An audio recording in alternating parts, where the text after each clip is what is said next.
Allez,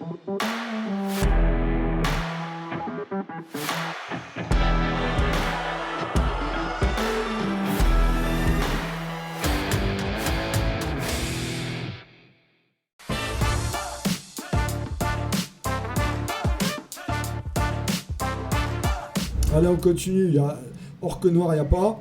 Bah non, il n'y a pas. Personne n'a pris les Orques Noirs tellement ce roster n'y arrive pas en vitesse. Par contre, il y a 3 équipes du pacte, ou renégats du chaos, comme il faudrait les appeler. Et les premiers d'entre eux, c'est Ashram. Ashram qui nous fait une compo d'équipe classique avec tous les positionnels qui sont là, les 3 big guys. Et ça optimise avec le Raog. Vous allez voir, il y a 2 types de renégats du chaos. Il y a ceux qui optimisent et ceux qui ont la classe. On verra qui sont lesquels. En tout cas, Ashram, il a pris le Raog, il a optimisé son roster, 2 rerolls normal, plein de fins de dévoués normales parce qu'il faut très vite de l'apothicaire, il faut très vite racheter du joueur.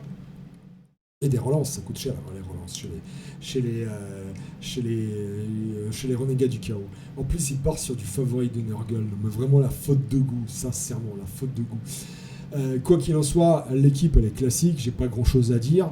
Mais il y a beaucoup à dire sur son début de saison, sur son premier tiers de la saison.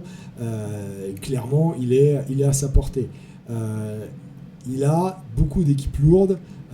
Ça va batailler, ça va castagner. Alors sur le premier match contre Fracas, je l'ai dit tout à l'heure, ça risque de faire match nul. Hein. Ça peut pencher des 2 côtés. Hein. Il suffit que Ashram ait des jets de dés foireux avec ses big guys et c'est tout de suite une victoire pour Fracas. Moi je pense que ça part plutôt sur un partout, voire un 0-0 carrément entre les 2 équipes. Après, nain du chaos, Doug Grodznik, là pareil, ça va batailler. Honnêtement, j'en sais rien. Je sais pas ce que ça peut donner. Le match-up, il est clairement pour le Doc. Hein. Soyons sérieux. Mais ça peut faire un match nul, comme ça peut faire une victoire pour le Doc. Contre Garden, Garden, normalement, il devrait gagner ce match-là avec ses Amazones. Ashram, il n'aura pas les comptes pour lutter contre l'équipe de Garden. Après, c'est plus facile. Après, c'est 2 orques. Et là normalement, la puissance physique et les compétences qui arrivent des renégats du chaos devraient permettre à Ashram de remporter ces 2 matchs-là, aussi bien que contre Mamet que contre la Blatt. Je vois bien 2 victoires de Ashram sur la J4 et la J5, et 2 matchs nuls contre Fracas et contre le Doc. Ça ferait 8 points pour Ashram, c'est pas mal. Et une défaite contre Garden, ça, ouais, je vois mal Ashram pouvoir rivaliser contre les Amazones en début de saison. Quoi qu'il en soit, on sait que Ashram c'est un coach qui maîtrise super bien le Blood Bowl, c'est un tournoyeur hors pair. Il a dû déjà tester ce roster à de maintes reprises. On ne peut pas ne pas le classer parmi les outsiders, parmi les gars qui vont se mêler à la course au playoff. Je ne sais pas s'il va y arriver. Peut-être que si, hein, il y en a d'autres qui ont déjà réussi à qualifier les renégats du chaos en playoff. Là, il y a 24 équipes quand même qui se qualifient. Il peut être dans les 24. Honnêtement, il peut être dans les 24. C'est possible. Il a un début de saison qui n'est pas facile, mais qui est plutôt à son avantage, avec un seul match où vraiment le match-up n'est pas pour lui, c'est contre Garden. Le reste, c'est à sa portée. Bon, le match contre le Doc, ça va être dur aussi, mais il peut sortir un match nul ici contre le Doc aussi. Donc voilà, donc 8 points c'est réalisable et 3e tiers c'est sûr. Alors Buckler et Yaouch, eux aussi sont partis sur un roster optimisé avec le Raog, le Troll et l'Ogre. Pas de Minot, hein, pas de Minot. Vous avez compris, ceux qui ont la classe, ils ont pris le Minot. Hein. La compo d'équipe identique à celle d'Ashram, hein, vraiment identique. Vraiment identique, mais le début de saison est un peu plus compliqué parce que il y a soit du hyper rapide, soit du agile, soit du très lourd. Contre Crouch avec ses hommes lézards, il aura à peine l'avantage physique et encore pas sûr parce qu'il y a quand même 6 Saurus dans le tas et surtout il ne pourra pas attraper les skins de Crouch.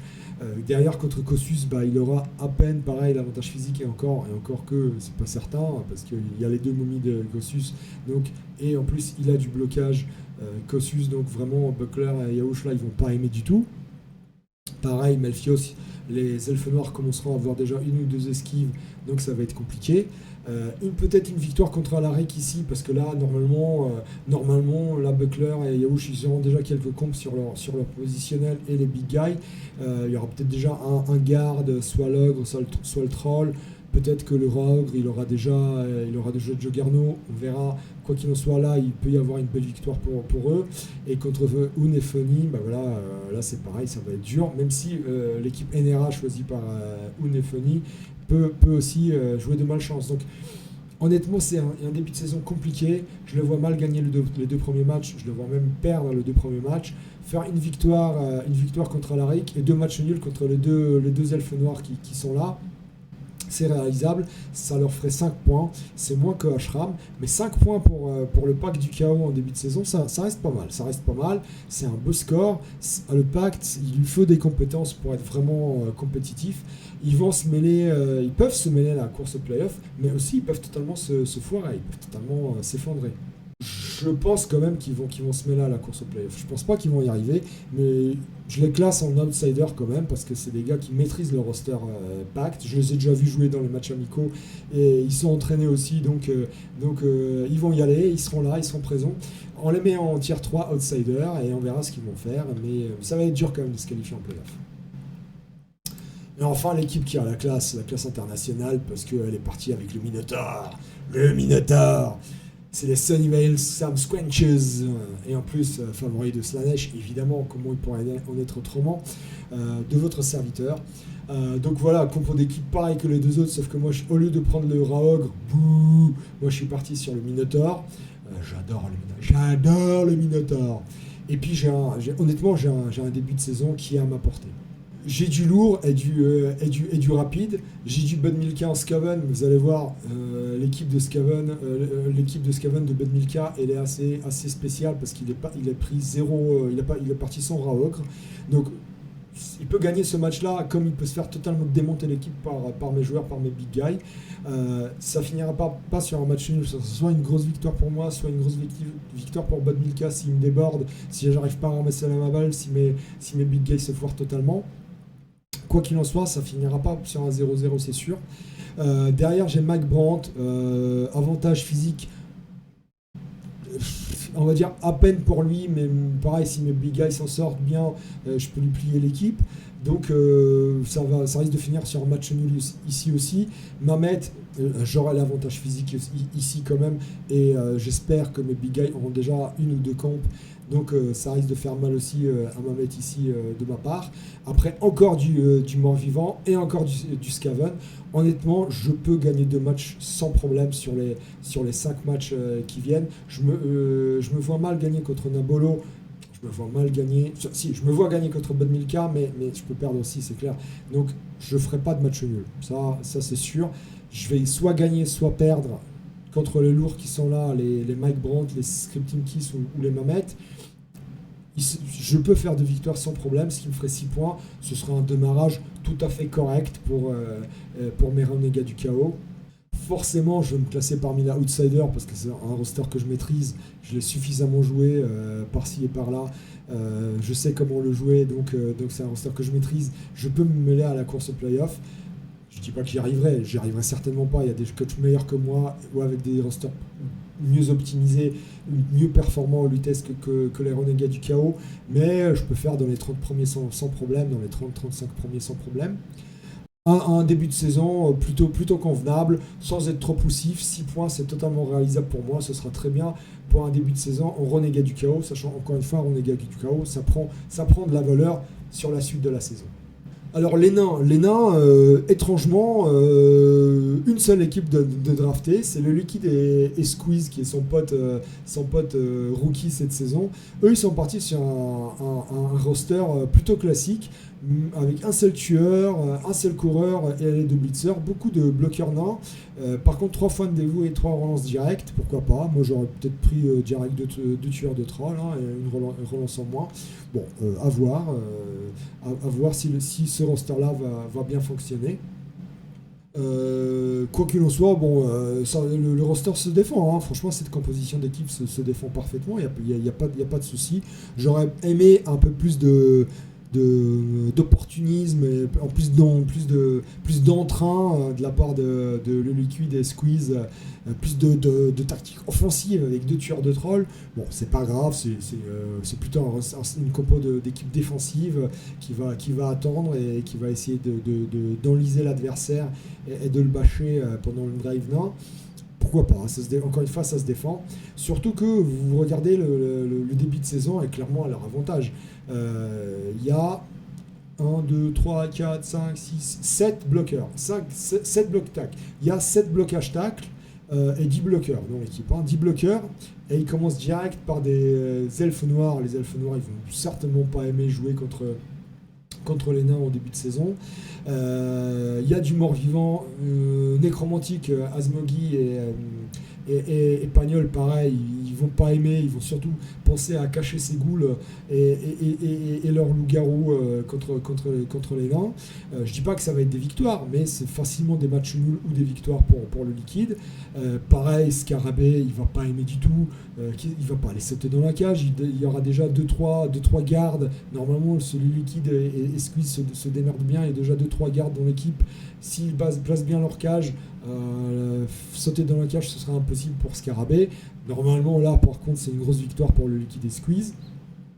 Après, 2 matchs un peu plus compliqués contre des morts-vivants, Bosque et Scripting Kiss. Voilà. Mais honnêtement, c'est pareil, ils peuvent faire des matchs nuls ici. Moi, je pense que, sincèrement, sur les 5 premières journées, c'est du nain, c'est du solide, on connaît, c'est du roster optimisé.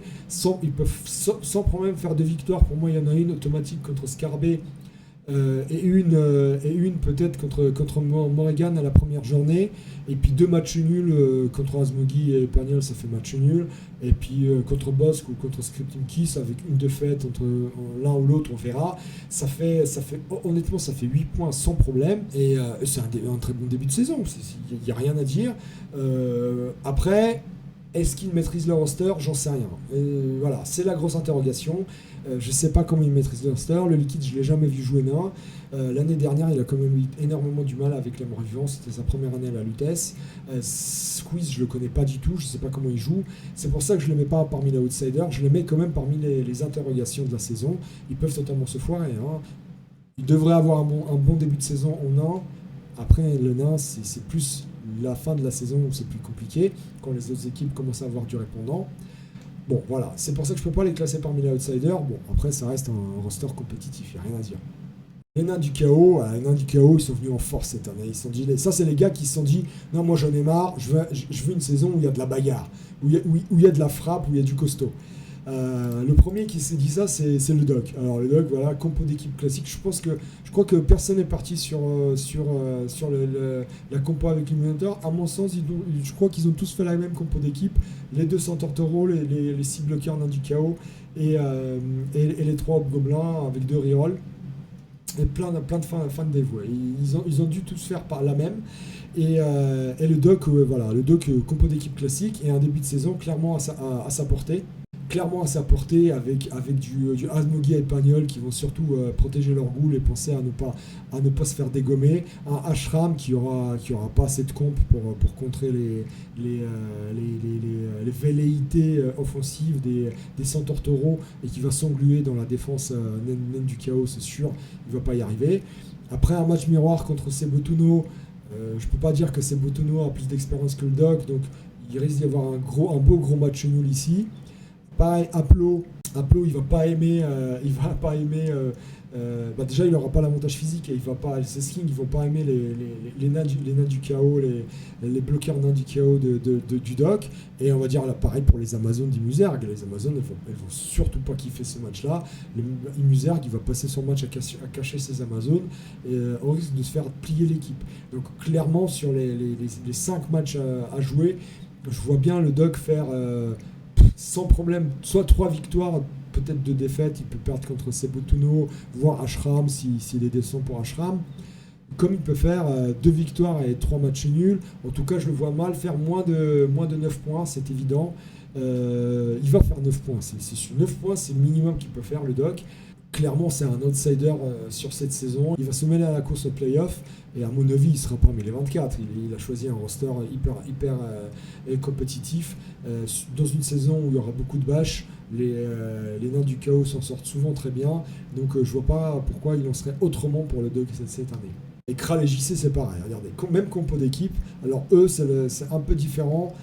Quasiment même compo d'équipe. Juste, il y a un nain du chaos au moins de fin de dévoué et une relance en plus. Pas de Minotaur évidemment, donc eux ils sont plus partis sur on achètera un nain du chaos plus tard, mais il nous faut des relances. Hein. C'est vrai qu'il faut des relances avec les nains du chaos, évidemment, surtout avec les bloqueurs nains. Non, c'est pour les centaures, on sait, c'est pour les GFI des centaures qu'il faut des relances. On sait. Bon, honnêtement, clairement, gros roster et gros coach, et en début de saison, clairement leur avantage. Le premier match, Azwag et Sladmordis, à mon avis, comme ça, je me dis, ils se sont dit, oh non, on veut juste pas des nains ou des nains du chaos. Bah bingo, ils sont tombés sur des nains du chaos, et pas n'importe lesquels, ceux de Kral et JC, donc là déjà, ils vont détester. Pareil, Olivier Dulac, il va détester il aura 0 comp, allez, une comp, il aura un blocage ou une esquive face à Kral et JC avec tous ces centaures taureaux et ces nains du chaos, de bloqueurs tacle, non mais... c'est pas possible qu'il gagne ce match-là. Olivier Dulac, c'est une victoire pour Kral et JC normalement. Pareil, les Amazones de Nicap et le propre, là, ils vont pleurer. Les deux Gugus vont pleurer contre Kral et JC. Et encore du slam pour la J4 avec Scarabée qui, pareil, normalement, il va rien pouvoir faire. Et enfin en J5, Delphonix, le rookie elfe noir qui, pareil, qui va surtout penser à cacher ses elfes noirs. Non, vraiment, c'est un début de saison à la perfection pour Kral et JC normalement. Alors, ils peuvent perdre quelques points par-ci par-là, mais je le vois mal faire moins de 3 victoires. Olivier Dulac, Nicap et le propre et Scarabée, normalement, c'est des victoires. Ok, Azroag et Sladmortis, s'ils sont pas trop cons, ils peuvent arriver à choper un nul. Et peut-être sur un malentendu, ou peut-être une victoire sur un malentendu. Et Delphonix, pareil, il peut chercher un nul s'il est pas trop bête, s'il cache bien ses elfes noirs. Il peut arriver aussi une malencontreuse défaite. Il faut toujours compter ça dans les probabilités. Donc je peux pas leur donner 12 points. Ce serait trop présomptueux de ma part, surtout qu'ils ont un bloqueur nain au moins en début de saison. Mais 10 points, c'est facilement atteignable pour eux. 10 points, c'est facilement atteignable. Évidemment, c'est des valeurs sûres du championnat, directement que la tier 2. Je ne vais pas les classer parmi les prétendants en titre, parce que nain du chaos, je crois que ça a gagné une fois la Lutèce, mais guère plus. Pas les classer directement parmi les prétendants en titre, mais des grosses valeurs sûres du championnat. Ils seront en play-off, c'est évident. Ils ont un début de saison, mais clairement à leur avantage. 10 points, c'est un minimum qu'ils peuvent faire. Magus, vous voyez, même compo d'équipe que Kral et JC, 200 Tortoro, 5 bloqueurs nains du chaos, du Hobgoblin, et par contre 2 fois de dévoué de plus, 3 fois de dévoué. Hein. Ils n'en ont pas pris.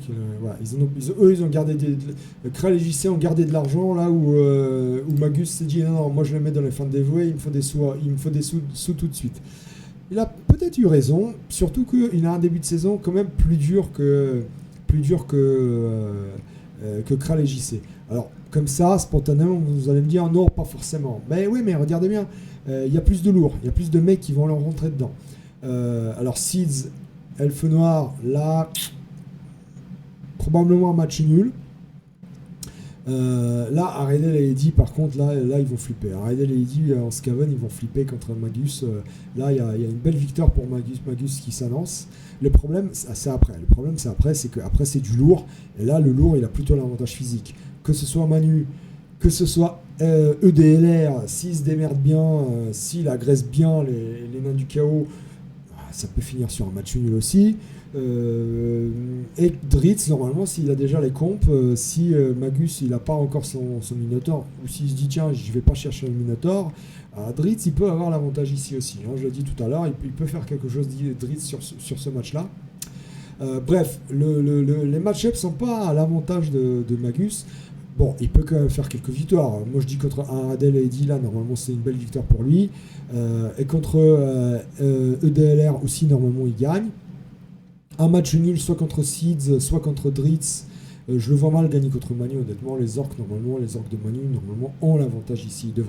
Les orques devraient taper plus fort, devraient pouvoir gagner. Encore que, ça peut faire match nul aussi, on est d'accord. Je partirais sur... Connaissant Magus, connaissant ses démarrages en douceur, je partirais sur 7 points. ça peut faire 8 points, on est d'accord. Allez, je lui donne plutôt 7 points. Je vois une victoire contre Adelaide. Et si on disait une victoire ici, 3 points et 4 matchs nuls contre Seeds, contre Manu, contre Ed et contre Dritz. Ouais, c'est pas mal ça. Ça, c'est pas mal. Ça c'est original. Ça vaut. Ça, c'est une belle cote sur Winamax. Ça, c'est pas mal ça. Écoutez les pronos du DA. Hein, là, l'algorithme du DA, il s'est mis en route là. Ouais, c'est pas mal. Une victoire et 4 matchs nuls, ça fait 7 points. C'est pas mal. 7 points sur un début de saison, pas mal. Et on va le classer, on va le classer parmi les valeurs sûres, parce que Magus, c'est un mec playoffable presque chaque année. C'est un mec qui joue un roster optimisé et très performant à la Lutèce. Donc on peut pas dire que c'est pas une des valeurs sûres du championnat. Ce sera un gars qui va être playoffable à coup sûr, quasiment coup sûr. Alors Syrax, encore une fois, même compo d'équipe que les autres.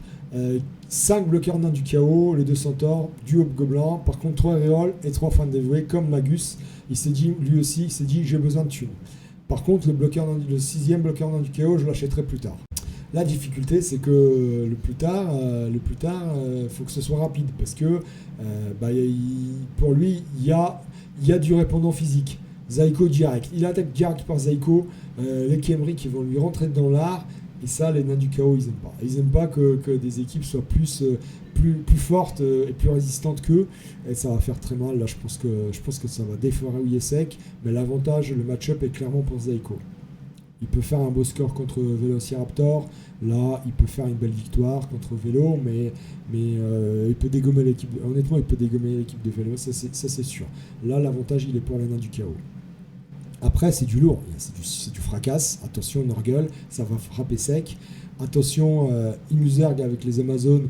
Là, il va avoir du mal à choper les petites Amazones, même si, avec tous ces tacles, peut-être qu'il va y arriver à faire quelque chose. Et après, Actar, on connaît la séance de jeu de Actar. Là, la rapidité des loups-garous, voire même des ghouls, peut faire quelque chose. Normalement, Actar, s'il se démerde bien, il va engluer Syrax sur le drive de Syrax et il va scorer sur son drive à lui. Je vois bien Actar gagner. Ça peut faire 6 points pour Syrax facilement. Honnêtement, contre Velociraptor et contre Imuserg, il devrait l'emporter. Il devrait gagner ces 2 matchs-là. Contre les 3 autres vétérans, ça va être plus compliqué pour Syrax. Malgré tout, ça peut faire un bon début de saison. Moyennasse, on va dire à 6 points. Moyennasse pour des nains du chaos. Normalement, les nains du chaos démarrent mieux, mais là, il a un début de saison quand même avec du gros vétéran qui arrive. 6 points, ce sera déjà pas mal pour Syrax. Ce sera mieux que l'année dernière de toute manière. Là, il a pris un roster performant. Je ne peux pas le classer parmi les outsiders, je le classe en 4e tiers parce que l'année dernière il a été vraiment très bas, il a fait une saison noire, ne le cachons pas. Cette année on verra avec un roster plus performant que les elfes qu'il a pris l'année dernière. Il peut nous surprendre, je ne dis pas le contraire, il peut nous surprendre, mais voilà, ça reste un coach qui a encore beaucoup de choses à prouver à la Lutèce. Donc, interrogation, 4e tiers. Et enfin, Sebotono. Parlons de Sebotono, lui, à mon avis, il a pris le roster qu'il faut, à savoir direct les 6 bloqueurs nains du chaos, les 300 taureaux entourés des 3 hobgoblins, que de relance, mais on s'en fiche. Les nains du chaos, tu lances pas avec le hobgoblin les dés de toute façon. Et les bloqueurs du chaos, les bloqueurs nains du chaos, ils ont bloc. Et les centaures taureaux, ils ont équilibré sprint. Donc ça va être juste au cas où un centaure taureau fait un double skull ou un post skull en début de match. Sinon, il n'y a pas de relance, il n'y a pas besoin de plus de relance que ça avec les nains du chaos. Et comme je disais, Sebotono, c'est un gros joueur, un gros tournoyeur, c'est un rookie à la Lutèce, mais ne nous cachons pas, c'est un des meilleurs joueurs à l'ouest de Paris. Et là, il arrive sur un roster hyper performant, nains du chaos, qu'il joue régulièrement au tournoi. Et il arrive sur un début de saison, mais qui est ouvert, totalement ouvert pour lui. Et je dirais même toute la saison est ouverte. Si vous regardez bien, à quelques exceptions près, comme le doc ici, et fracasse, c'est que du léger qu'il prend, que du léger ou du mi-léger. C'est clairement une saison pour lui. Il commence par du humain et du Norsk, des armures qui craquent vite. Il va s'éclater, il va s'amuser avec ces 2 rookies que ce soit Alaric ou Ed, pardonnez-moi, ça fait 6 points sans problème. Contre le Duck, voilà, c'est un match miroir, il peut faire match nul, c'est sûr, il ferait 7 points. Contre Akhtar, pareil, on connaît Akhtar, on connaît comment Akhtar joue. Évidemment, Akhtar peut gagner ici, sincèrement, et il peut remporter ce match, on le sait bien, mais ça peut faire match nul aussi. Et enfin, contre Fracas, Fracas normalement devrait avoir l'avantage physique, mais Fracas n'aura pas les compes pour contrer Seboutuno. Seboutuno, je pense qu'il sait parfaitement jouer son roster contre les Nurgle. Je pense qu'il va se débrouiller très bien et que ses Centaurtaux vont prendre de vitesse Fracas. À mon avis, il fait facilement 3 victoires, un match nul et peut-être une défaite contre Akhtar. 10 points, c'est clairement un objectif parfaitement réalisable pour Seboutuno sur le début de saison. Honnêtement, entre nous, il peut avoir plus, on est d'accord. Mais 10 points, c'est clairement atteignable. Il est nouveau à la Lutèce, mais on va le mettre directement parmi les valeurs sûres, parce qu'on connaît le joueur, tout simplement. On pourrait le mettre parmi les outsiders, évidemment, mais il joue un roster hyper compétitif. Il a une saison, mais je vous dis, la suite de la saison, c'est clairement ouvert pour lui. Si vous regardez les autres matchs, il y a du humain. Il y a Bosque, mais franchement, Seboutuno, s'il n'arrive pas à battre les morts vivants de Bosque, c'est que je comprends pas. Après, il y a de l'Amazon, il y a Buckler, pareil. Buckler et Yaouch, ils n'auront pas les comptes pour contrer. Azmogi, pareil. Azmogi et Pagnol, peut-être quelque chose, il peut faire quelque chose. Encore de l'Amazon, de l'ogre, Yuxgula avec ses orques, ok, d'accord, de l'elfe noir. Et du Skaven encore. Non mais clairement beaucoup d'équipes avec très peu d'armure. Seboutuno il va s'amuser contre ces équipes là. Clairement la saison est très ouverte pour lui, donc on peut pas ne pas le classer parmi les valeurs sûres dès sa première saison à la Lutèce. Voilà pour les nains du chaos. Allez, il en reste plus beaucoup. Il reste les Skaven, les Slann et Underworld. Alors les Skaven ils sont 6 également cette saison. Et on commence par les grands prétendants au titre, à savoir Azroag et Slad Mortis. Par contre, compo d'équipe un peu spécifique pour Azroag et Slad Mortis. Ils se sont dit on part à 13 joueurs et on prend pas le Ogre. Alors est-ce que ça veut dire qu'ils sont partis pour agresser ou pas? J'en sais rien. Les 3 coureurs de goût sont là, les 2 blitzers et le lanceur, mais il n'y a pas de Ogre. Attention, on va voir ce que ça va donner. Mais bon, quand même, on connaît le niveau des Lascars. Je pense qu'ils ont une idée derrière la tête. Est-ce que cette idée a des grands ponts sur la semelle? J'en sais rien, peut-être à 13 joueurs, mais quelque chose me dit qu'ils ont un plan machiavélique quelque part, hein, c'est sûr. Le problème d'Azroag et Slad Mortis, c'est qu'il commence mal, parce qu'il commence par Kral et JC. Kral et JC, voilà, nain du chaos. Donc là, tout ce qu'ils vont faire, c'est essayer de protéger leur coureur d'égout. Après, je dis pas que le match est pas gagnable pour Azroag et Slad Mortis, mais ça va être compliqué. Je vise plutôt une victoire de Kral et JC, voire un match nul. On va mettre un match nul ici, et après, ça risque fort de défourailler pour Azroag et Slad Mortis, pardonnez-moi, parce que ils ont clairement le début de saison parfait. Seeds, à mon avis, il ne va pas y avoir match. Seeds, il n'aura pas suffisamment de compétences sur ses elfes noirs pour rivaliser avec la vitesse des Skaven. Ared et Lady, là, effectivement, si Eddie il met son fameux chapeau, peut-être qu'il va perturber Azroag et qu'il va y avoir un match nul. Par contre, là, les gars, s'il y a un match de la J3 à regarder, venez regarder, s'il joue à la revanche, venez regarder le match contre Azroag, Slad Mortis et Ared et Lady. Il faut voir ça. Honnêtement, moi, je serai là avec ma caméra. Il faut voir ce match-là. Je veux pas vendre la peau de l'ours avant de l'avoir vendu, mais avant de l'avoir dépecé, mais il faut venir voir ce match-là. Je tablerai sur un match nul ici, et après Yeti Six, à mon avis, les bas-fonds, il n'y a pas de niveau là pour lutter contre l'expérience de jeu de Azroag et Slad Mortis. Et pareil pour Sobek et les Amazones, à mon avis, le niveau est un petit peu trop haut pour Sobek pour rivaliser contre les. En plus en Skaven, Azroag et Slad Mortis. Moi je vois clairement les mecs là, ils ont vraiment un bout de voir. Là pour le coup, autoroute, c'est vraiment eux l'autoroute. Hein, ils l'ont l'autoroute. S'ils arrivent à bien perfer contre Kral et JC ici, s'ils arrivent à choper le match nul, après c'est un match nul contre Arena Lady et 3 victoires, 11 points faciles. Honnêtement, 11 points faciles, et forcément tiers 1, gros prétendant au titre, en plus avec Skaven, un roster de feu de Dieu, on peut pas dire autre chose que premier tiers pour Azroag et Sad Mortis. Et 11 points. Alors Bozo, compo d'équipe un peu plus classique que celle de Slad Mortis et Azroag, avec le Ogre. Par contre, lui est parti sur 2 coureurs d'égout seulement, le 2 Blitzer, le lanceur, le classique, et 3 relances par contre. Hein. Donc voilà, le compo d'équipe vraiment standard. Le problème, c'est que Bozo, il a un début de saison plus dur. Il a un début de saison plus dur parce qu'il y a du lourd en face, tout simplement, du lourd ou du gars qui va l'embêter pas mal. C'est-à-dire du rapide, du agile. Elfe Noir, bon, Delphonix, à mon avis, Bozo, il risque d'avoir l'avantage ici. Avantage physique, c'est sûr, et puis avantage stratégique également, parce que les elfes de Delphonix, ils n'auront pas assez de compte pour lutter contre la rapidité des 3 coureurs d'égout.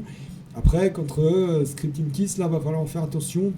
Les morts-vivants risquent de dégommer l'équipe de Bozo. Attention là, attention à la grosse branlée, attention à la grosse défaite. Contre ma Big Burger, ça risque d'un petit peu mieux se passer, mais pareil, c'est pas évident. Je sais pas comment ma Big Burger joue ses slans. Bon, l'avantage est quand même pour Bozo, mais c'est pas gagné non plus. Ça peut faire match nul ici sur ce match-là. Et après, du gros match contre soit une équipe hyper rapide, Crouch, où là, franchement, Bozo peut perdre ce match-là parce que l'avantage physique, il est pour Crouch, et la rapidité aussi est du côté de Crouch. Et en fait, enfin, Blatt malodorante avec les orques qui, pareil, peut dégommer l'équipe de Bozo. Donc honnêtement, très difficile de faire un pronostic pour Bozo. Il démarre d'habitude souvent bien ces saisons. Mais là, comme ça, spontanément, je ne peux pas lui donner plus que 6 points. Moi, je le vois bien faire une victoire, on va dire, contre Delphonix. Et après, une défaite contre Scripting Kiss et 3 matchs nuls ensuite sur les matchs à venir, c'est possible. Ou alors une défaite contre Crouch et un match nul contre Scripting Kiss, contre Ma Big Burger et contre la Blatt. Ça lui ferait 6 points. C'est pas mal, c'est pas extraordinaire. Hein. Ça serait moyennasse, on va dire. Pour les Skaven, souvent c'est le deuxième tiers. Ils sont très bons en premier tiers et surtout deuxième tiers. 6 points, ce serait une demi-déception quand même pour Bozo, mais bon, on va dire qu'il va se relancer sur le deuxième tiers de la saison qui est plus abordable, mais quand même avec la suite de la compétition qui s'annonce plutôt bien pour lui, on va dire valeur sûre quand même. Je le vois bien en playoff Bozo cette année, comme l'année dernière d'ailleurs. Il joue quand même un roster très compétitif, donc il n'y a pas de raison qu'il ne soit pas en playoff avec les Skaven cette année. Mais un début de saison peut-être un petit peu raté. Enfin, 6 points, ça va. C'est moyennasse. On ne va pas dire que c'est raté totalement. Alors Bud Milka, il nous sort un roster vraiment étrange. Pas de Raogre, que 11 joueurs également, mais 3 coureurs d'égout, les 2 blitzers et le lanceur. Par contre 4 reroll et 4 fans dévoués. Alors déjà, je voudrais te remercier Bud, parce qu'on va se faire plein de pépettes la première journée, donc c'est top, nickel. Par contre, Bud c'est tendu, hein, le début de saison est tendu. Il faut pas que tu perdes des joueurs, hein. Ça c'est évident, faut pas que tu perdes du joueur parce que ça va être dur après. Et surtout que l'avantage que tu as, c'est que, mis à part moi, le gros avantage en vrai, c'est que, mis à part moi, tu rencontres que des équipes agiles, rapides, qui vont pas te faire très mal. Donc il faut que honnêtement là, tel que je vois ton début de saison, si tu arrives à bien négocier le premier match, tu ne te fais pas trop défoncer l'équipe par le renégat du chaos de Duda. Après c'est YOLO, après c'est que du léger, du rapide. Elfe Noir, ils vont avoir du mal à Alchemy Morpork de rivaliser contre ta vitesse. Martoni et l'UX, on peut viser un match nul ici aussi, ici dans ce match-là où effectivement tu as plus de vitesse, mais quand même eux ils ont autant d'expérience que toi, voire plus, et ils ont quand même des joueurs hyper rapides.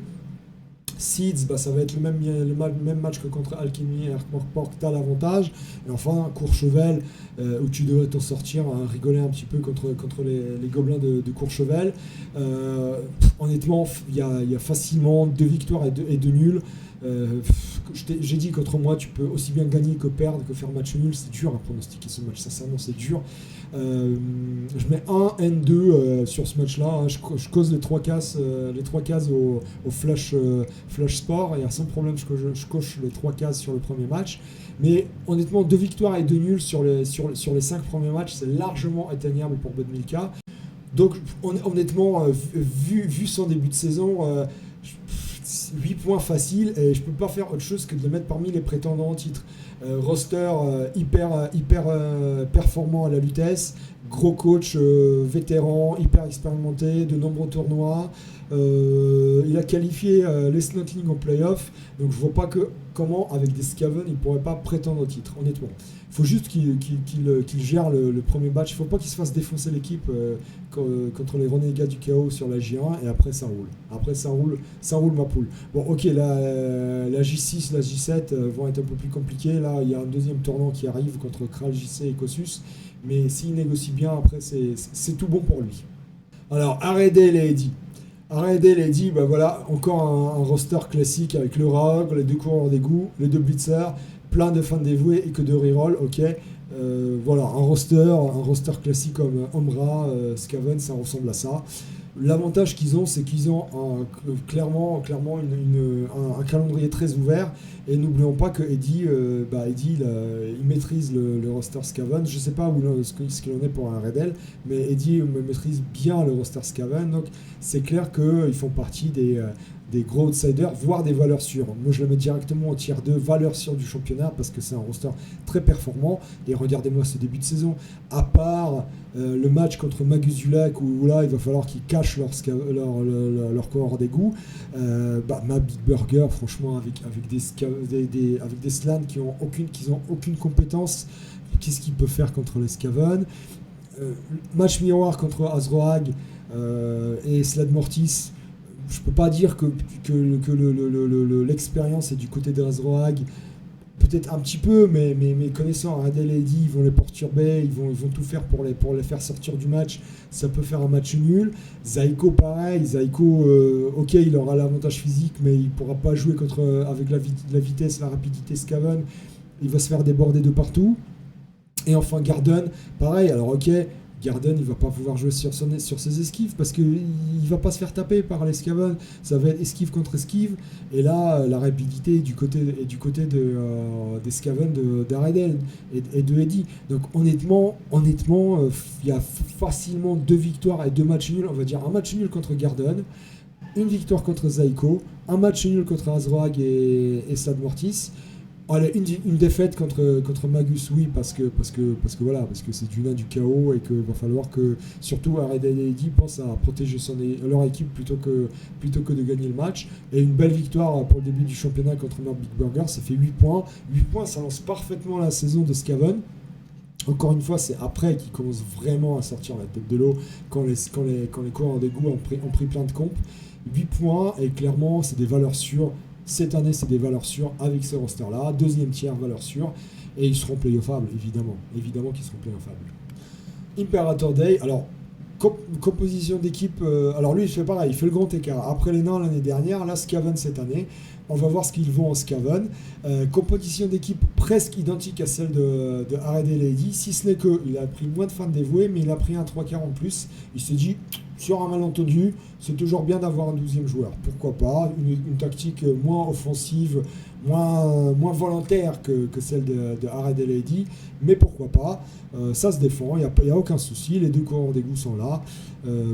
Clairement, ça se défend. Moi, j'aurais préféré 3 coureurs d'égout et moins de 3/4 Skaven, mais bon, ça se défend, il n'y a pas de souci.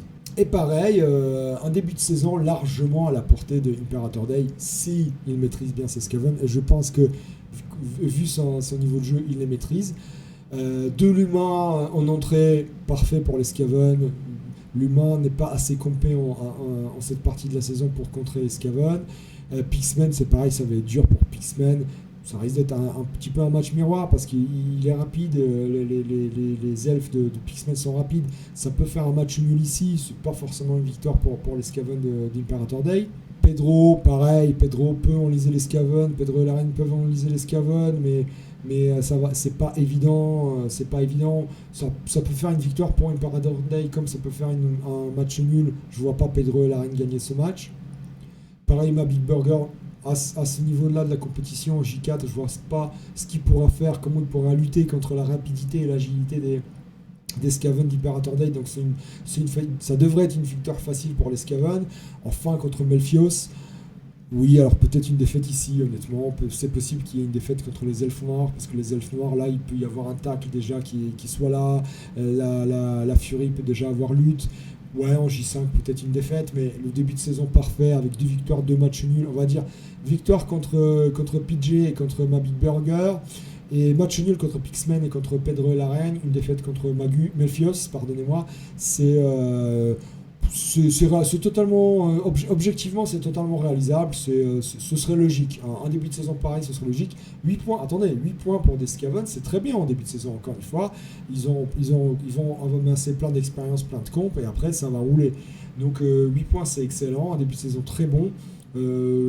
Outsider direct, outsider du championnat. Je ne vais pas le mettre parmi les valeurs sûres, parce que c'est que sa 2e saison, mais outsider direct. Il est pas loin des playoffs, il va se mêler à la lutte aux playoffs, et moi je pense qu'avec un roster compétitif comme les Skaven, il va y aller en playoffs. Il y a été l'année dernière avec un roster compétitif, à savoir les nains. Je vois pas de raison pourquoi il n'y soit pas cette année. On va le mettre dans l'outsider, mais dans l'outsider qui se qualifie en playoffs. Alors Nabolo, avec ses super souris, compo d'équipe légèrement différente que les autres. Nabolo, chaque année, il ne peut pas s'empêcher de prendre plein de fans dévoués. Il se dit non, moi j'ai besoin de sous, d'abord des sous, on verra après le reste de l'équipe. Donc il est parti sur un roster un peu bâtard, entre les deux. Il a le Raoul, il a les deux Blitzer, il a les deux coureurs d'égout, mais que 11 joueurs et pas de lanceurs. Donc il va porter la balle avec le coureur d'égout, espérant qu'il ne va pas y avoir beaucoup d'arracher la balle en face. Par contre, 6 fans dévoués, donc à mon avis, le lanceur, voire un 3e coureur d'égout, va être acheté très rapidement, et 3 relances pour assurer ses drives. La chance qu'il a, c'est qu'il a quand même un parcours ouvert. Dritz, ça va être dur pour Dritz de rivaliser contre les Skaven en début de saison avec 0 comp. Et il aura légèrement un avantage physique, mais Nabolo il va pas rentrer dans le piège du combat physique, donc à mon avis c'est une belle victoire pour Nabolo ici. Actar, là ça peut être plus dur effectivement contre Actar, parce que Actar, bon voilà, il sait jouer les Skaven, il sait contrer les Skaven, il n'y a pas de souci. Peut-être une défaite contre Actar ici. Et après, il a 3 matchs faciles. Mike Brandt, les morts vivants, tout simplement, il va les déborder, prendre de vitesse. En J3, il devrait déjà y avoir soit le lanceur, soit le 3e coureur d'égout. À mon avis, ce sera un 3e coureur d'égout. Et donc voilà, les Skaven seront irrattrapables pour les morts vivants. Pareil pour les Elfes Noirs de Delphonix, à mon avis, déjà en termes d'expérience de coaching, mais aussi en termes de compo d'équipe, les Elfes Noirs n'auront pas suffisamment d'armes pour lutter contre les Skaven en J4. Et pareil pour moi, ça va être tendu, ça va être compliqué. Alors, bon, peut-être un match nul, parce que si j'arrive à dégommer un petit peu de Skaven, j'aurai l'ascendant physique. Ça va être un match qui va pas aimer Nabolo. Si je commence déjà à avoir quelques compos en J5, il va pas aimer de se prendre plein de beignes. Donc peut-être un match nul, ce qui ferait 8 points, honnêtement 8 points, victoire contre Dritz, on va dire victoire contre Delphonix, et des matchs nuls contre Mike Brandt et contre moi, et une défaite contre Actar, c'est totalement possible, plausible. Donc je dirais 8 points. Pareil, 8 points, c'est un excellent début de saison, et clairement Nabolo, cette année, il est parti pour se mêler au titre. Clairement, il est parti pour être un des prétendants au titre. Il a pris un roster hyper performant. Il n'arrête pas de faire des tournois, des matchs dans tous les sens, et je pense qu'il a bossé vraiment au pinceau 000, donc il n'y a pas de raison qu'il ne performe pas avec ce roster sur la saison, et qu'il ne soit pas playoffable, et on connaît la force des Skaven en playoff. Donc honnêtement, je ne vois pas comment il pourrait ne pas être parmi les prétendants au titre. Vous voyez que les Skaven, c'est que du tier 1 ou du tier 2, ça va se mêler à la course au titre. Comme je vous ai dit dans la première vidéo, les Skaven, c'est clairement le gros roster de l'année. Franchement, fallait pas tomber contre eux, parce que c'est que du gros coach, c'est que des rosters optimisés, et c'est un roster hyper performant en ligue.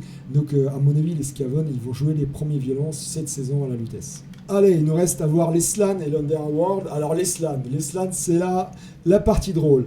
Alors on va commencer, avant d'attaquer les Tortues Ninja, on va commencer par le champion en titre. Hein. Honneur au champion en titre, SSB. Alors là, je suis hyper étonné, SSB qui prend les Slans. Honnêtement, je sais pas quoi dire, parce que je sais que les Slans, c'est très dur à les jouer à la Lutèce. Il y a quelques coachs qui ont réussi à les qualifier en playoff, mais ça se compte sur les doigts d'une main. Et surtout, SSB, il part sur un roster. Alors là, hyper étonnant, pas de Croxy. Pas de Croxy, par contre, il prend 3 blitzers, 2 receveurs et 3 blitzers carrément, mais pas de Croxy. Franchement, 3 relances, ok, 3 relances, mais pas de Croxy. Franchement, là, je suis hyper étonné. J'attends de voir, honnêtement, je suis super impatient de voir ce qu'il va donner avec ce roster. Encore une fois, c'est le champion en titre, attention, ça se respecte un champion en titre. Mais il a un début de saison qui est pas à son avantage. Regardons ça en détail. Alors ok, le premier match c'est contre Courchevel, avec son expérience, sa science de jeu, je pense qu'il a l'avantage, il peut gagner ce premier match. Mais après, qu'est-ce qu'il va faire contre les Amazones du Musergue? Honnêtement, au mieux il peut espérer un match nul ici, au mieux, sincèrement, au mieux un match nul ici. Contre les Hommes Lézards de Crouch, moi je le vois pas gagner. Honnêtement, je le vois pas gagner, c'est pas possible. Il va se faire déborder dans tous les sens. Alors ok, il a 3 blitzers avec les tacs plongeants, il va s'amuser, mais bon, il y a plein de skinks, hein, donc sauf à lui sortir tous les skinks, ça va être très compliqué pour SSB. Et pareil, derrière, Alchemy et Morpork, ok, ça peut jouer un match nul. Et contre Mike Brandt, il va se faire dégommer l'équipe. S'il n'a pas le Croxigore, il va se faire démonter l'équipe. Donc honnêtement, s'il peut faire, allez, une victoire contre Courchevel, on va dire, contre Musergue, ça peut au mieux un match nul, et peut-être une victoire contre Alchemy Morpork, c'est grand max. Grand max, ça lui ferait 7 points, ce qui serait déjà bien en slan en début de saison. Je vous rappelle que les slans, normalement, ça plafonne à 4-5 points, pas mieux en début de saison. C'est après, vers la J10, J9, J10, qui commence à perfer, mais pas avant. Donc, parce que c'est le champion en titre, je vais lui donner 7 points. Je vais le classer parmi les outsiders, donc en 3e tiers, parce que il se peut qu'il qualifie, et qu'il se mêle à qualifier en playoff, qu'il se mêle à la course au playoff. Hein, SSB, encore une fois, c'est le champion, donc c'est possible. Il y a déjà des coachs qui ont réussi à qualifier les Slans en playoff. Il peut le faire. Il a un tableau assez ouvert, mais 7 points, guère plus en début de saison. Allez, on passe aux Tortues Ninja. Les Tortues Ninja, donc les trois, la bande des 3 foufous, les Riri, Fifi et Loulou, à savoir Laertis, Scarabée, Olivier Dulac, ils ont attiré dans leur filet le petit Ma Big Burger. Ma Big Burger, t'aurais pas dû. MBB, t'aurais pas dû. Sérieux, t'aurais pas dû. Ok, Tortues Ninja, c'est bien, mais pas Slan, sincèrement. Allez, commençons dans l'ordre par Laertis.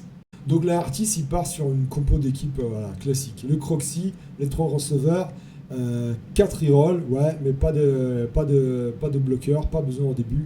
Après 1 ou 2 et pas plus, ça suffit normalement avec les slans. Compo d'équipe classique pour débuter la Lutèce. Il a besoin de beaucoup de rerolls parce qu'il entend beaucoup sauter dans les cages, donc il lui faut des rerolls. La difficulté, c'est que le début de saison, il n'est pas ouvert du tout. Premier match miroir contre Scarabée. Normalement, ça finit sur un match nul. Alors là où Laertis va peut-être plus imposer par sa science du jeu, son calme, Scarabée, il va être plus dans la fougue, dans l'optimisme du jeu, dans la vaillance et dans l'expression artistique de l'attaque. Honnêtement, c'est vraiment, pour comparer les deux, c'est la glace et le feu. Sincèrement, c'est The Song of Ice and Fire. C'est la terre et quoi? La terre et l'eau. C'est vraiment deux éléments opposés. Honnêtement, ça va faire un match nul. Hein. Ça va faire un match nul ici. Je pense pas qu'il va y avoir de gros dégâts. Les 2 poteaux, ils vont pas vouloir se défoncer la gueule, encore que.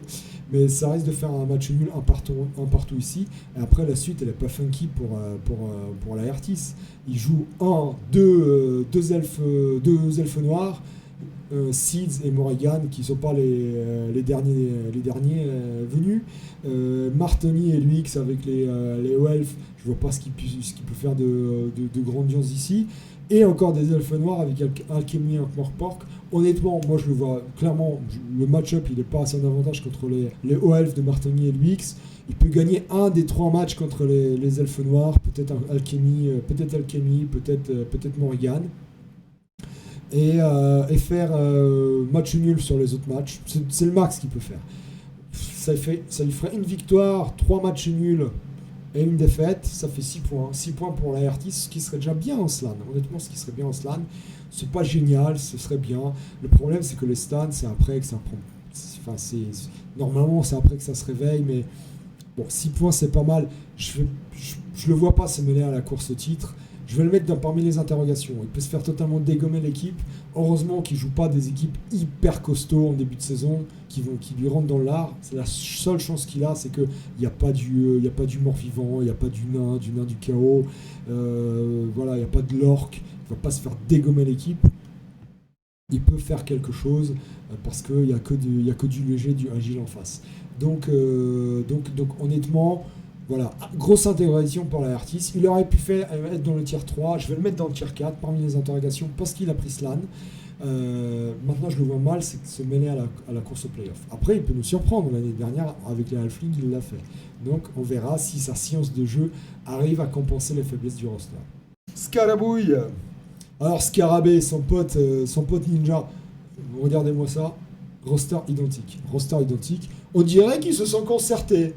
Enfin, sérieux. C'est Olivier Dulac qui vous a vendu le roster. C'est le même roster. Tout simplement le même roster. Donc, n'en parlons pas. Par contre, début de saison plus dur quand même que pour les Artis. Je vous ai dit tout à l'heure, les Artis, il n'y a pas de lourd en face. Scarabée, si. Il n'y a que du lourd en face, ou quasiment que du lourd. Non, il n'y a que du lourd. À part le premier match contre les Artis où il va faire un match nul.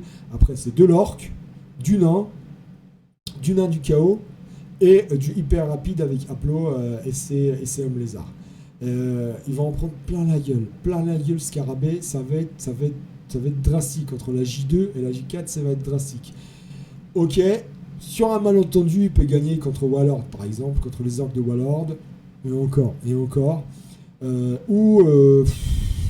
Ou contre Aplo, s'il arrive à sauter dans la cage, à faire tomber la balle, qui serait dans les mains. Ouais, peut-être contre Aplo, s'il te fait tomber la balle dans des mains du Minus, s'il le contre. Possible contre Aplo. Un match nul contre la Artis, ouais, honnêtement, ce serait ça.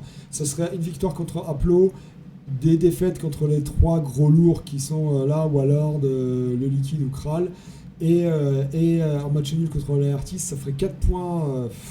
Ouais, peut-être une victoire. Ouais, j'en sais rien. Honnêtement, c'est soit une victoire contre Wallord, soit une victoire contre Aplo. Un match nul contre la Artis et des défaites contre le Liquide et Squeeze et Kral et JC. Ça lui ferait 4 points. Ouais, 4 points et franchement, saison très difficile pour Scarabée. On va le mettre en 5e tiers. Saison difficile avec ses slans. Honnêtement, à mon sens, il va pas s'amuser. Je connais le roster. C'est marrant de sauter dans les cages pendant 2 secondes. Après, à la 5e cage où tu te foires et où ton joueur il part à la poubelle, c'est moins rigolo. Ouais, non, je le vois mal s'amuser. Malheureusement, je le vois mal s'amuser avec le Slan cette année. Désolé pour toi, Scarabée. Alors, le capitaine, celui à cause de qui tout est arrivé, Olivier Dulac. Celui qui leur a vendu du rêve, le saltimbanque qui leur a vendu du rêve, c'est Olivier Dulac. Même roster, identique que les 2 autres. Les Tortues Ninja, ils partent avec 3 receveurs, le Croxigore. Sauf, on va le voir tout de suite, MBB. Bon, Olivier, ok, meilleur joueur au monde, mais là, il prend les slams. Numéro 1 mondial, il prend les slams. Alors, qu'est-ce qu'il va faire avec ce roster ? La chance qu'il a, c'est qu'il a un début de saison légèrement, mais très légèrement plus ouvert que Scarabée. Un peu pareil que la Artis, même s'il y a des équipes un peu plus lourdes qu'il rencontre. Mais pas tant que ça. En fait, il a Kral et JC en équipe lourde. Et après, c'est des équipes soit rapides, soit polyvalentes. Akhtar, en début de saison, sur un malentendu, ça peut marcher contre Akhtar. À mon avis, ça peut faire un match nul ici parce que Akhtar, il n'aura pas suffisamment de camp en début de saison. Et que si jamais Olivier Dulac, avec sa chance légendaire, s'il tombe bien dans la cage, qui fait tomber la balle, qui contre Akhtar, ça peut faire match nul. Contre Kral et JC, j'en parle même pas. Ça sent la grosse défaite. Contre les Amazones de Immuserg, pareil, ça peut faire match nul sur un malentendu, tout comme contre les hauts elfes de Nico. Pareil, Honnêtement, ça peut faire match nul comme ça peut faire une défaite. Ça peut faire une victoire en J5 contre Pedro. Quand les Slans commencent à avoir déjà des compétences, on sait encore une fois que la noblesse impériale, ça a du mal à démarrer. Ça peut faire une petite victoire contre Pedro ici. Contre Nico aussi. Honnêtement, oui, ça peut faire 6 à 7 points. S'il se débrouille bien, s'il est vraiment numéro 1 mondial, il peut faire une victoire contre Pedro, une victoire contre Imuzerg, un match nul contre Akhtar. Franchement, la vitesse de Nico, il devrait perdre. Ekra les JC, j'en veux même pas. Ça fait 2 victoires, un match nul de défaite, ça ferait 7 points. 7 points, c'est pas mal. Où est-ce qu'on va le classer Allez, on va être sport, on va être joueur. Grâce à son titre de meilleur joueur mondial, on va le classer parmi les outsiders du championnat. Il peut se mêler à la course au playoff. Je ne sais pas s'il y sera. Peut-être qu'il y sera. Peut-être qu'il arrivera à classer les Slans en playoff. C'est tout ce qu'on lui souhaite. On verra. Il peut y arriver. Dans les 24, il peut. Il a quand même une suite de compétitions qui est... Il y a pas mal d'équipes plutôt polyvalentes ou rapides, donc c'est clairement faisable. Il y a de l'humain, il y a un peu d'orc, un peu de haut à elfe, donc non, c'est faisable. Ouais, on va le classer 3e tiers et parmi ceux qui peuvent se mêler à la lutte au playoff, voilà, tout simplement. Enfin ma Big Burger. Alors je sais pas, le mec, il n'a pas dû comprendre les consignes des Tortues Ninja. Il s'est dit ouais, il faut que je prenne le Croxy, on m'a dit de prendre des receveurs, ok. Bah il en a pris que 2 receveurs lui par contre. Il a pris plus de fins de vœux que les autres, 4 en lance, mais au lieu de prendre 3 receveurs, il en a pris que 2. Il s'est dit ah non, moi j'ai besoin de joueurs plus solides que les receveurs, Slan. Bah je sais pas, t'aurais dû peut-être écouter tes copains, tes copains Tortue Ninja, parce que là c'est avec que 2 receveurs, c'est moins bon clairement, ça va moins sauter dans les cages pour le coup. Et en plus MBB, mais t'as un début de saison mon pauvre, mais je sais même pas ce que tu vas faire, que des équipes hyper rapides ou hyper agiles. Et pour finir, du mort-vivant qui va passer avec le tracteur te marave la gueule des grenouilles. Mais attends, Skaven, Amazon, Skaven. 3 Skaven, une Amazon en début de saison. Qu'est-ce que tu vas faire contre les Skaven ? Sincèrement, qu'est-ce que tu vas faire contre les lanceurs Skaven qui ont tous dextérité ? Comment tu vas faire pour attraper la balle ? Comment tu vas faire avec l'agilité, les esquives des Amazon alors que tu auras 0 comp ? Comment tu vas les sortir les pots ? C'est pas possible. Honnêtement, et à la fin, Kossus, mais il va se faire un plaisir avec ses morts vivants pour te démonter l'équipe. Il va te trouer la team. Honnêtement, malheureusement, j'aimerais bien que ce soit le contraire. Mais t'as un début de saison, mon pauvre, c'est catastrophique. Si tu arrives à choper un match nul sur un malentendu, allez, on va dire contre Chouf par exemple ici, ou contre Bozo, tiens, mais c'est grand max quoi, mais vraiment grand max. Malheureusement, je suis désolé pour toi, mais 1 point et pas plus, c'est tout. Tu vas voir les Slans, tu vas pleurer, tu vas comprendre ta douleur et tu vas comprendre ton erreur. Fallait pas te lancer dans les Tortues Ninja, fallait pas être le 4e larron de la bande. Quand ils t'ont dit est-ce que tu veux être notre zizi, fallait pas l'être. En plus, c'est pas zizi, c'est Zaza, mais peu importe. Fallait pas être le zizi des 3 autres. Parce qu'ils sont marrants, les 3 joyeux le phoque là, mais ils t'ont entraîné dans un piège à con là. Sincèrement, c'était un vrai piège à con. Fallait pas y aller. Fallait m'appeler avant. Tu compenses le 36-15 code Duda. Tu dis allô Duda, est-ce que je dois jouer Slan l'année prochaine ? Je t'aurais dit non. Prends Orc. Prends ce que tu veux, mais tu prends pas Slan. T'as pris Slan. Écoute, voilà ton début de saison. Qu'est-ce que tu veux que je te dise ? 5e tiers, saison très compliquée et 1 point à la fin de la 5e journée. D'ailleurs, on finit la vidéo avec Underlord, avec les bas-fonds. Je pensais que l'année dernière, il y avait 0 bas-fonds. Et je pensais que là, ça allait être la folie des bas-fonds. Franchement, les bas-fonds, c'est un roster très prisé chaque année à la Lutèce. Et là, il n'y a qu'un seul représentant. Et en plus, c'est Yeti. Yeti qui d'habitude joue ogre, joue des équipes costauds. Renégat l'année dernière. Là, il a pris les bas-fonds. Alors déjà, Yeti, c'est quoi cette compo d'équipe ? Regardons en détail. Tu as combien ? 16 joueurs. Explique-moi, Yeti, pourquoi tu as pris 16 joueurs ? Non, mais parce qu'à 15 joueurs, je te signale que tu aurais pu prendre une star. Par exemple, un bomber. À 16 joueurs, t'as pas le droit à la star. T'as l'effectif complet. Tu vas faire comment? Hein? Explique-moi. Donc déjà, erreur sur la compo d'équipe. Alors ok, à mon avis, il va y avoir du Snotling qui va se faire dégager. Mais je te rappelle que tu n'as pas le droit à la star. Donc première journée, déjà sans star. Et la première journée, c'est contre des Amazones, handicap et le propre. Donc ça, c'est une défaite assurée. Avec le bomber, je dis pas, tu aurais pu espérer de choper le nul. Mais là, sans bomber, qu'est-ce que tu vas faire contre des Amazones alors que tu n'as que deux bloqueurs? Après, Poire Abricot, il va te démonter ton équipe. Ok, pareil, tu peux, franchement, Yeti Six, il peut essayer d'aller chercher le nul, mais il va se faire démonter son équipe. Ça peut faire un match nul quand même ici. Contre Actar, n'en parlons pas, Actar, il va se faire un plaisir de démonter les Scaven, et après, tout le reste, les Gobelins et les Bafons, ça va être un plaisir. Là, il va y avoir un sac Apex sans puits pour Actar. Azroag et Sad Mortis, mais j'en parle même pas, ça va être une boucherie aussi en termes, ça va finir sur un 4-0 sans problème. Et enfin Baba Yara avec ses morts vivants, mais pareil, ça va être de la destruction d'équipe. Honnêtement, si tu arrives à choper un match nul contre Poire Abricot, sur un malentendu, un match nul contre Baba Yara ou le premier match de la saison contre Handicap et le propre, si tu te démerdes pas trop mal, encore, je sais pas comment tu vas choper les Amazones honnêtement, ou peut-être contre Actar, si jamais il n'arrive pas à te sortir du joueur. Allez, 2 matchs nuls, mais vraiment 2 matchs nuls, c'est le grand max. C'est le grand max. Tout simplement parce que pour moi, la compo d'équipe, elle n'est pas bonne. Elle n'est pas bonne parce que normalement, les bas-fonds, ça joue avec une star dès le départ, avec le bomber. Le bomber, il est revenu à 50 000, mon pote. Tu es à 5 000 près. Tu l'avais dès le premier match. Ils sont à combien Ah non, ils y sont pas. Mais bon. On va dire avec un Snotling, voire 2 Snotlings en moins, tu l'avais ton bomber direct, fallait faire ça. Pourquoi 16 joueurs?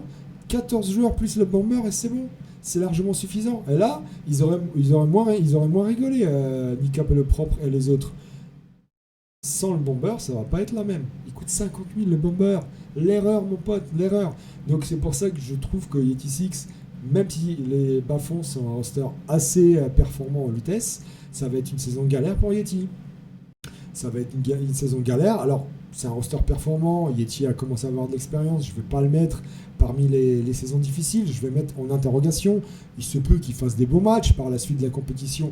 Mais le premier tiers de la saison, je répète, il est catastrophique. Pour lui, en tout cas, il est catastrophique. Il joue que contre des équipes contre lesquelles il ne peut rien faire. Au max, un match nul, pas plus. Donc voilà, ça va être vraiment galère le début de saison. Après, par la suite, il peut peut-être se relancer.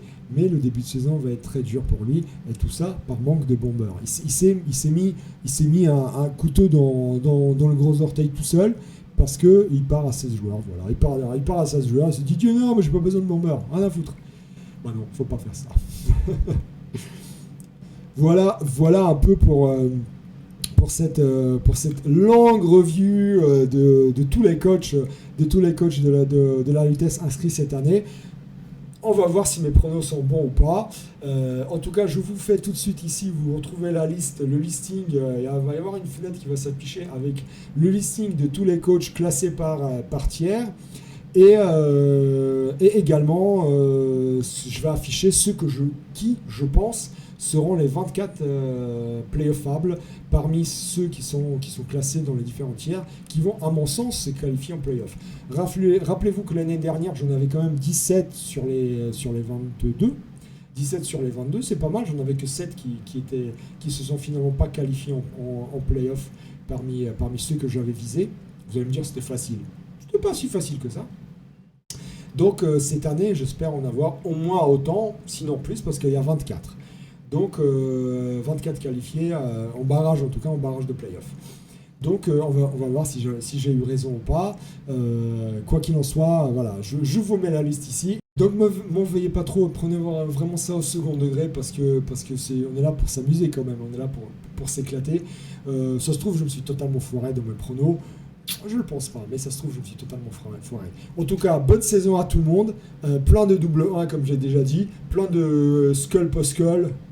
ou double skull pour les nains du chaos. Et on se retrouve en 15e journée pour voir si j'avais raison dans mes prénoms. De toute manière, vous le savez très bien, je vais faire une petite vidéo journée par journée. Mais en tout cas, je sens que la saison est bien lancée. Et je vous dis ciao à tous. Bonne route pour nos Lutétiens qui reviennent de la World Cup. Ça leur fait une vidéo à regarder ou un podcast à écouter sur le chemin. Ciao, à bientôt. Et puis merde à tout le monde pour le championnat. Allez, ciao les gars.